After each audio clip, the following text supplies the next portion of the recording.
Excellent. I'll tell you a bit about myself, as is traditional. My dad's side of the family is Jewish. My mum's side of the family is Catholic.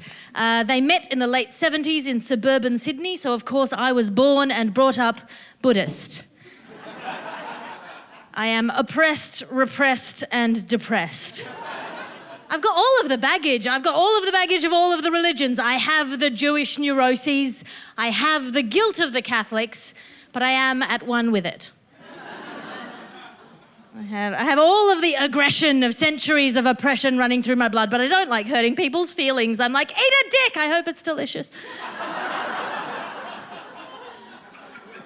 Very hard, not wanting to hurt people's feelings. It means I can't do dirty talk. I cannot do dirty talk because I know there's a line there. There's a line there between, ooh, you're a naughty boy, and ooh, that's why your family never loved you, and I don't know where the line is, and you can ruin a boner forever.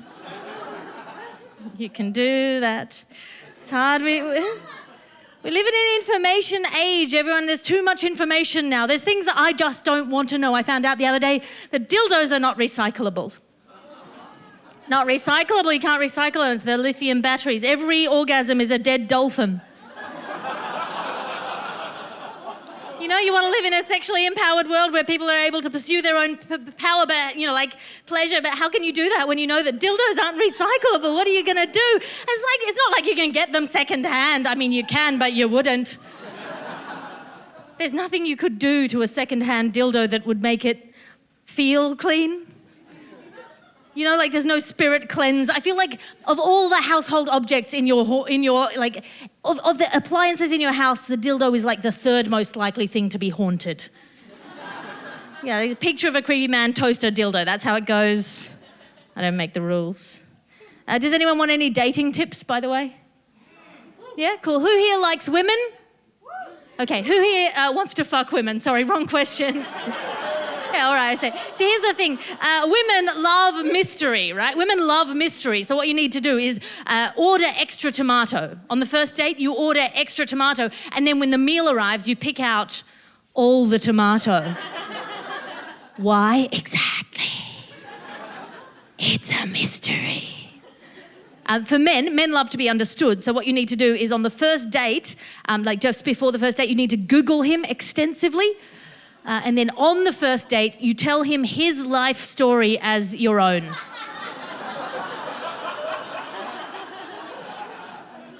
Wait for him to clock on. My dad is very Jewish. He's very Jewish. He's always on at me to have a baby. That classic Jewish dad thing of you're not getting any younger. Your eggs are getting old. All of that stuff. My dad's very Jewish, and I had a baby about 1.5 years ago, but I haven't told him. Is the thing. I have. Of course I fucking told him. I had a baby. I feel like it's changed the way that I approach the world. And I don't really know how to talk about it, but it's changed the way that I deal with art.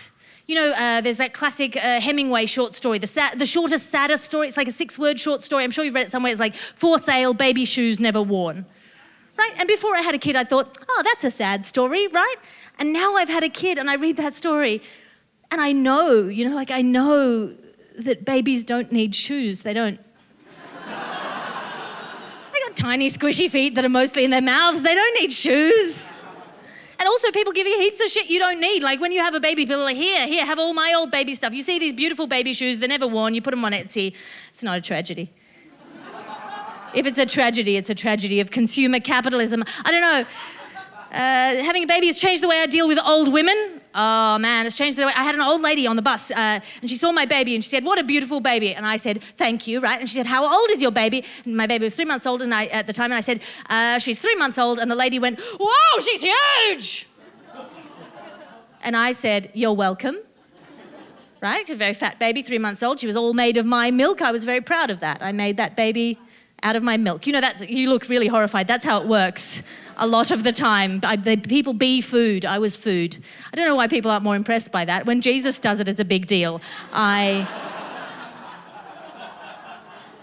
She said, your baby is huge. And I said, yeah, you're welcome. And she leaned right into my little fat baby's little fat face and said, you're not going to grow up to be fat, are you? Now, we've mentioned before that I do not like confrontation, but I said, madam, she doesn't speak English. Sorry. But what I meant to say was why are you saying that? Who are you saying that to? Who are you talking to? Who hurt you that you feel like you need to say this to a baby? And also, where is your vested interest, old lady? By the time she grows up, fat or not, you'll be dead. So,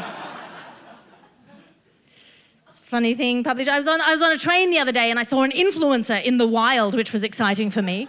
I didn't recognize them, I just recognized the makeup, the influencer makeup. If you don't know the influencer makeup, if you're not familiar with it, it's like someone started to draw the features of your face, like trace them, and then the paper moved. Yeah, so the eyebrows are sort of starting over here and the lips are slightly outside of the outline of the lips. I don't know what gender this person identified as, but they presented as a Picasso. And they're very young, they were sort of in their early 20s, and I was surprised because they had a book, like a real human book, like a paper book. I didn't know the youth had heard of paper.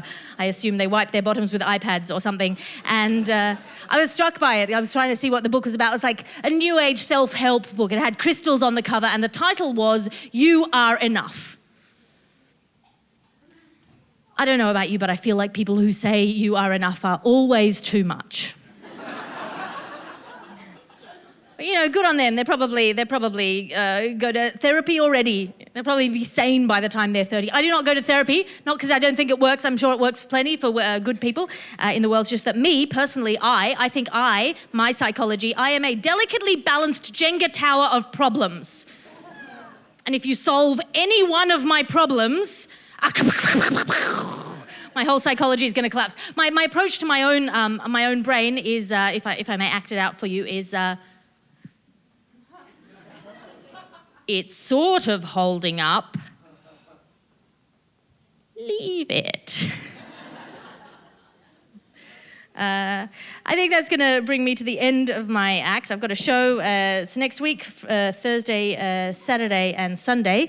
And I will leave you with one last dating tip. And this one is for all the straight women in the audience.